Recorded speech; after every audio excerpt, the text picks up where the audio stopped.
Welcome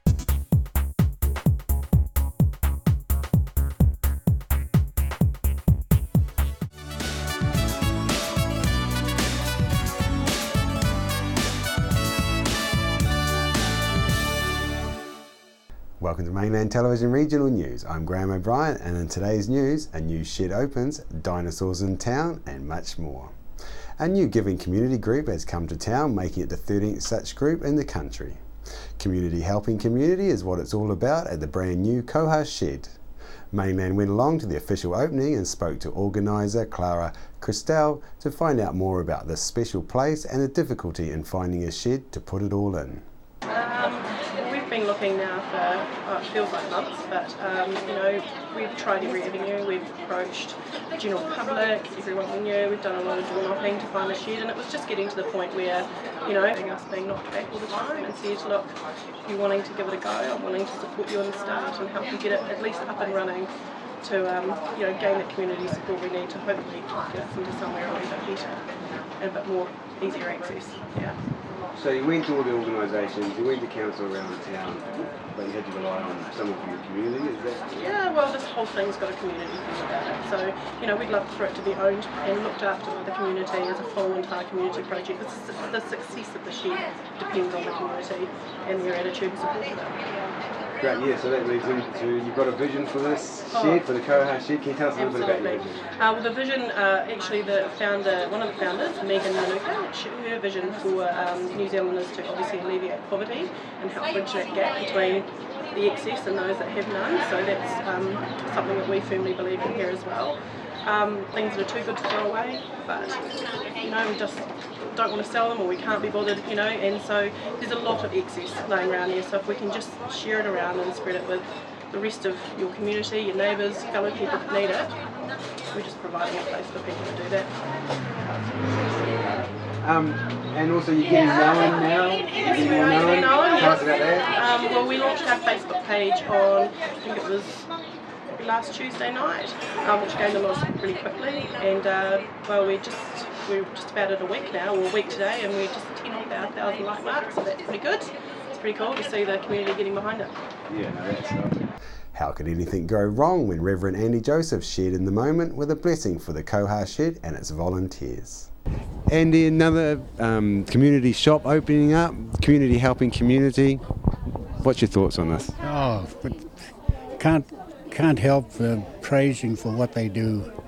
Where do these angels come from? It's just wonderful that they, I'm sure the people who will benefit from this is endless. And so all the gifts that I've received in my time has come from people just like this. People who give all their time, give all their effort and love. And I hope for our little wee blessing service this morning has been helpful, and I'm sure the Lord will be watching over them. I'm a cool 87 at the moment, and so I'm just pleased that I'm able to share what gifts the God gives me, and just very simple. No ifs and buts. It's there for us to do. You work and you give. All right. And as you say, it seems to be the people that have the least give the most, as always. As always, and it's coming from here. Amen.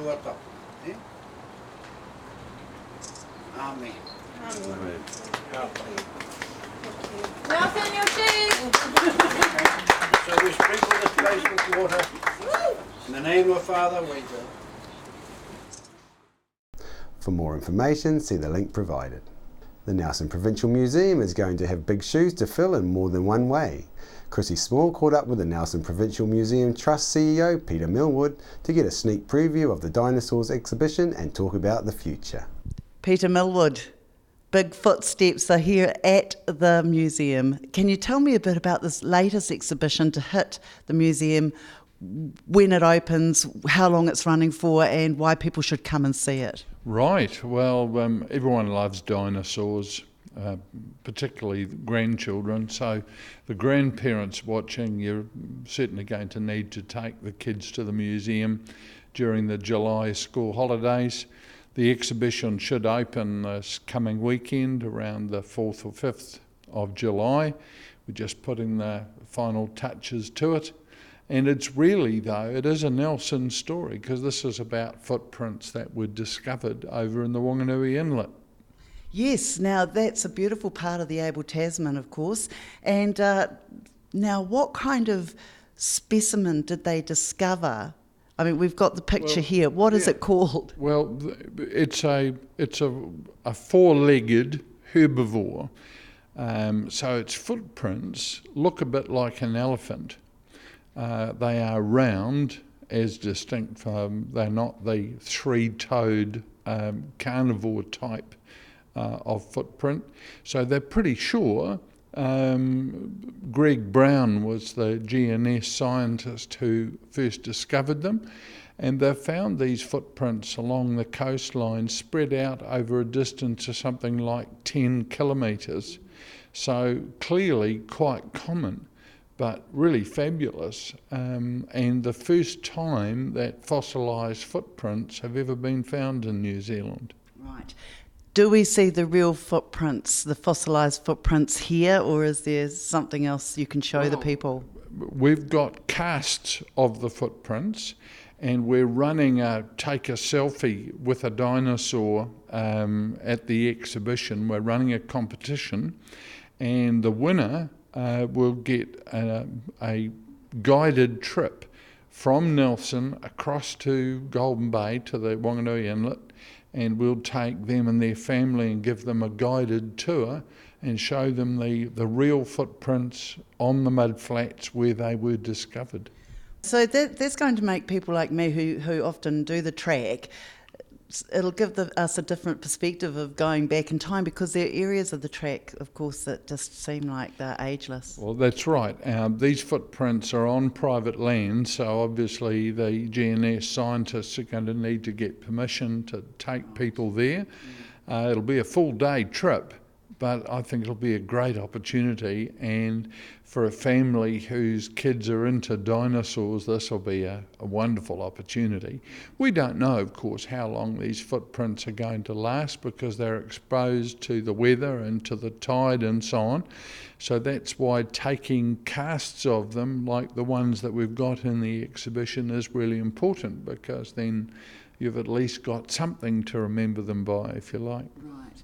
Now, you've also got other types of dinosaurs on display in this exhibition. You've got also the big footprint here. Well, yeah, I mean, if you want a big footprint, you can see the one from our local dinosaur, if you will, is about the size of an elephant. And my guess is that if you extended the neck of the elephant, it's a brachiopod or a sauropod type dinosaur. That's what it would have looked like, about the size of an elephant. But if you want something really huge, this enormous footprint on the floor came from Argentina, and that's a dinosaur about 14 times the size of an elephant. Gosh. You know, maybe 30 to 40 metres long. Yeah. And that's absolutely phenomenal. That's half a rugby field. That would be able to squash a crowd, really, couldn't it? Well, one of those would sort of demolish a car if it trod on it, wouldn't it? I mean, that's, you know, it's huge. It is. Yeah. And if there were four of them together, well, it would be a catastrophe. Well, one would imagine that an animal of that size would not be moving fast anytime soon. So it's not going to be like a horse galloping along the beach. It'll be plod, thunder, you know, the pitter-patter of enormous feet. Yeah. So this exhibition would be a great one to tie in with the old Jurassic Park movie that's on at the moment. Well, it has occurred to us, and that's why down in the window we're putting our plesiosaur that we had some years ago at a fossil exhibition. We're hanging it in the window downstairs so that it looks a bit like it's in an aquarium, because one of the villains of the Jurassic Park movie that's on at State Cinema at the moment is a mosasaur, which is another, they are marine reptiles, and they would have been vicious predators. Whether they behave quite like dolphins leaping out of the pool grabbing for fish is another issue altogether, but certainly they'd have been a fearsome predator. Yes. Well, obviously there were many around at that time. It was a dog-eat-dog society back then. Well, I mean, we'd known for probably ever since, well, I'm sure Maori would have found them as well, because there have always been bones of marine reptiles, have been fossilised bone, obviously, have been discovered in road cuttings and along the beaches and so on in New Zealand ever since explorers first came to the country. But this and then they found bones back in the 1970s. Joan Whiffen found a bone that proved to be a vertebrae of a land-based dinosaur. That was the first time that we knew for sure that New Zealand had actually been above the ocean's surface at the time of the dinosaurs. So that was a fantastic finding. Gosh, yes. Yeah, absolutely amazing. So this has taken it to the next step now, because we now know that land-based dinosaurs had a pretty wide sort of a territory in New Zealand, and so anywhere that was above the ground, above the water, could easily have been populated, and would appear to have been the case. A local woman, Verena Maida, was arrested along with 3 other Greenpeace activists who were protesting against the government's inaction on climate change last week. She was one of Greenpeace ninjas to slip through the narrowest cracks in security to dangle off the House of Parliament with a banner in hand. Verena and her partners, in what is considered to be a crime, Jono, Abby and Jeff, hit New Zealand and international media hard last week after pointing out serious security deficiencies by evading security to shimmy up the side of Parliament House and onto the roof. Once up there, they were able to install solar panels and rig a large banner with Prime Minister John Key's grinning face saying, "Cut pollution, create jobs, yeah nah." This stance was due to the current New Zealand government not introducing a single piece of legislation in the 7 years that they've been in power to reduce climate pollution.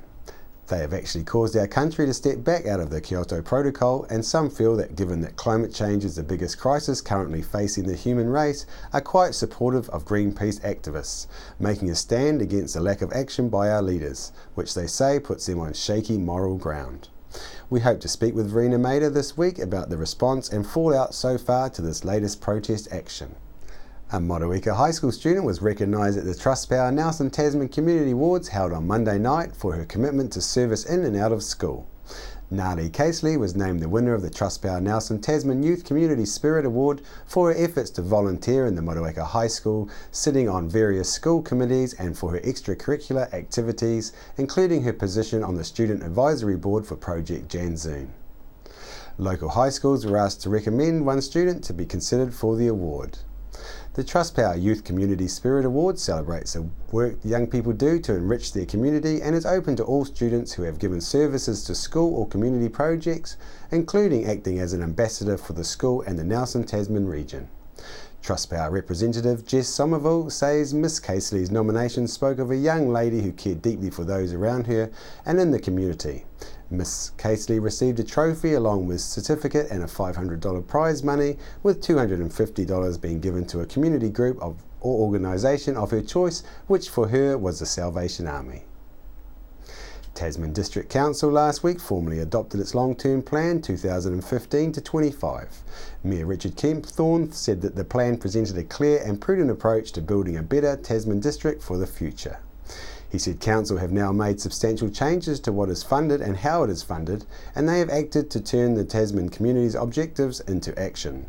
He said ratepayers wanted less debt and lower rate rises, and Council have listened and made it happen. The Council has committed to a significant reduction in their net debt forecast, now $120 million in year 10 of the plan, a 3% per annum limit on increases to rates income in any 1 year, changing the Council's financial strategy to set the external net debt limit at $200 million, limit servicing of Council debt to 15% of operating income, and changing the approach to how we fund and renewal of our existing assets. Setting aside $25 million for Waimea Community Dam funding. Mayor Kempthorne said water supply remained a significant issue. The Waimea Dam has come out in the Tasman District Council's long-term plan. What's your thoughts on Nelson Council putting some money towards this dam? Probably no. I wonder what effect it has on the ecosystem there, because I know that we're quickly killing out our wetlands and stuff. Like Nelson itself was built on wetlands and they're pretty important to the environment, so if you're going to go and bugger up another one in the area, they should probably have a good reason for it. Well, I think they should probably fund it out of their own resources instead of expecting the rest of the ratepayers throughout Tasman to contribute. They should have listened to Stan Whitehead and piped the Lake Rotoiti down the old railway line. That's what they should have done. They should have been done 50 bloody years ago. After the break, we'll bring you the latest weather update and some events and happenings coming up from around the region. Welcome to Smugglers Pub and Cafe, open 7 days a week with free parking all day. Our lunch menus have that fat old-fashioned flavour where we treat you like treasure with the food you'll savour. We cater for children, grannies and granddads too, with special rates and privileges given to the elderly lunchtime crew. Our staff are friendly and kind and want to see you all come back time after time. Daytime or evening, it doesn't matter. Give us a call on 546 4084 and we'll be happy to spoil ya.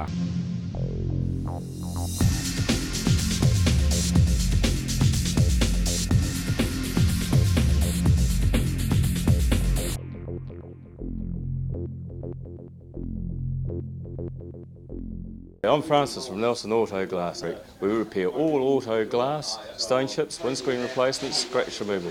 If you have an auto glass issue, our team will sort it. Nelson Auto Glass Specialists, 84 Vanguard Street, Nelson.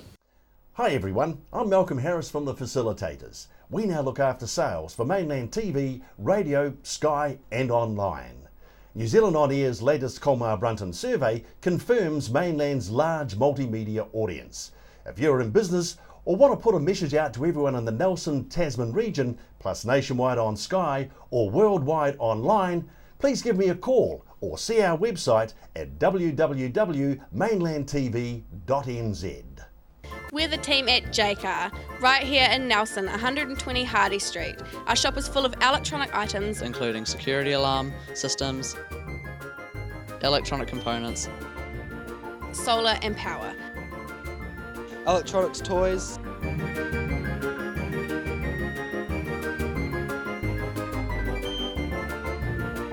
sound systems, cables and much, much more. Jaycar. 120 Hardy Street, Nelson. World War I was a defining period in our history, impacting greatly on the lives of people from the Nelson province. Memories of the First World War is an exhibition which will be displayed in a number of regional venues and is currently on at the Nelson Provincial Museum.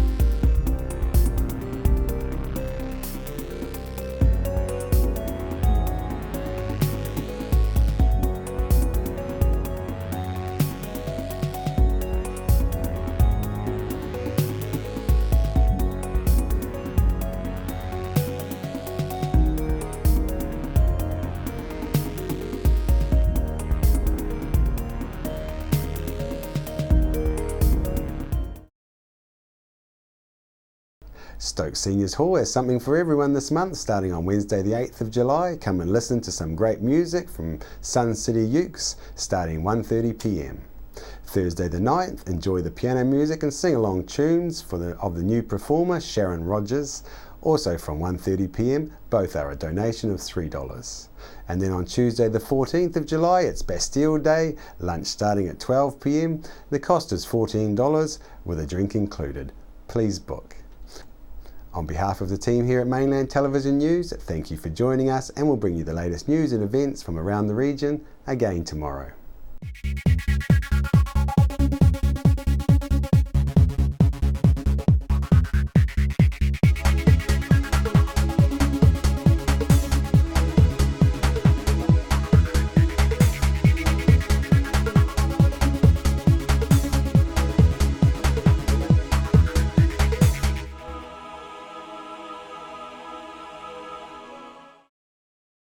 supporting local content so you can see more of New Zealand on air. Hi there, this is Paul Ego from the 2 Degrees Comedy Convoy, and you are watching Mainland TV, unless you're on an island out in the Sounds, in which case you're probably just watching some rocks and a seagull defecating on a raft. Hi, my name's Ian Mortimer. Mortimer Auto Upholstery is your one-stop shop for all your upholstery needs. We do car and boat interiors, boat canopies, ute tonneau covers, canvas and PVC fabrication. Call in and see us in Oxford Mews, 72 Oxford Street, Richmond. Are you looking for a scooter, walker, wheelchair, baby seats or pushchairs? Then come in and see the Nelson Region Specialist at Mobility for You, 269 Queen Street, Richmond, opposite the library. We have a huge selection of scooters, walkers, wheelchairs and accessories, along with a free booklet guide. We also provide a breakdown service if you ever get a puncture or a flat battery. We have fully equipped service vans to rescue you. Hi, I'm Robin Jordan and I invite you to call in and see the friendly team at Mobility for You, 269 Queen Street, Richmond, opposite the library. Why would you want to pay as much as $1,000 for a single bed mattress when you can buy a high quality locally made mattress like this for as little as $220? And a queen size mattress could cost you in excess of $3,000, but at Nelson Beds you could have a mattress like this as low as $425. So why would you go out and spend a fortune on your child's bedroom when you can come to Nelson Beds and buy a complete single mattress and base set, a 7-drawer Scotch chest, a headboard and a 3-drawer bedside cabinet for as little as $979? So call and discuss our custom manufacturing options and local after sales service at Nelson Beds, Nelson's only bedding manufacturer. I'm Francis from Nelson Auto Glass. We repair all auto glass, stone chips, windscreen replacements, scratch removal. If you have an auto glass issue, our team will sort it. Nelson Auto Glass Specialist, 84 Vanguard Street, Nelson.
Why would you want to pay as much as $1,000 for a single bed mattress when you can buy a high quality locally made mattress like this for as little as $220? And a queen size mattress could cost you in excess of $3,000, but at Nelson Beds you could have a mattress like this as low as $425. So why would you go out and spend a fortune on your child's bedroom when you can come to Nelson Beds and buy a complete single mattress and base set, a 7-drawer Scotch chest, a headboard and a 3-drawer bedside cabinet for as little as $979? So call and discuss our custom manufacturing options and local after sales service at Nelson Beds, Nelson's only bedding manufacturer.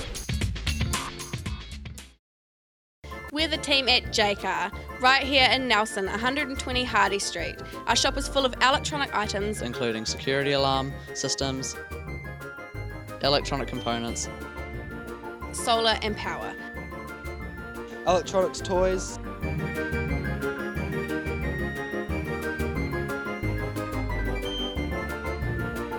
sound systems, cables, and much, much more. Jaycar. 120 Hardy Street, Nelson. Nelson Tire Center. Great prices, great service. Buy your own Bryford trailer. All types, all sizes. See Colin Douglas for your tires and batteries.